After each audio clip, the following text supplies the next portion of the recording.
আমার বাবার অসুস্থতার কারণে আমাদের কাফেলার লোক আর দেরি করলো না, আমাদের বাপ আর ছেলেকে ময়দানে রেখে তারা তাদের মতো মক্কা মদিনার দিকে রওনা করলো। হঠাৎ রাত্রিবেলা বেশি জ্বর ওঠার কারণে আমার বাবা সেখানে ইন্তেকাল করে ফেললেন। ইন্তেকাল করেছে তো ভালো কথা, কিন্তু আমার বাবার চেহারাটা আর মানুষের চেহারার মতো স্বাভাবিক চেহারা না। আমার বাবার চেহারাটা একেবারেই শুকুরের চেহারায় পরিণত হয়ে গেল। নাউজুবিল্লাহ, জোরে বলেন নাউজুবিল্লাহ। এ মুসলমান, হৃদয় বিদারক ঘটনা,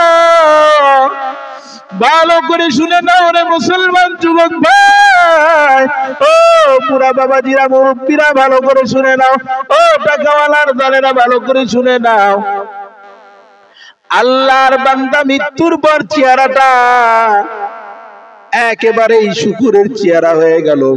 ছেলের সামনে যদি বাবার চেহারাটা এমন হয়ে যায়, বলেন ছেলে কেমনে সহ্য করতে পারে? ছেলের কান্নার আওয়াজ তবে বিপদ।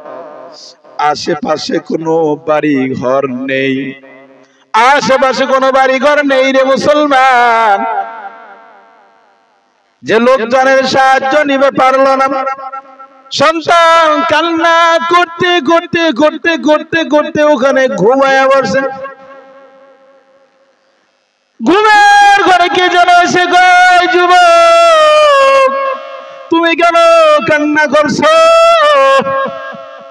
বর্ণনাকারী যুবক লেখেন, ঘুমের মধ্যে দেখতে পেলাম সুদর্শন একজন মানুষ, নুরানি চেহারার একজন মানুষ এসে আমার ঘুমের মধ্যে জিগায়, এই যুবক কান্না করো কারণ কি?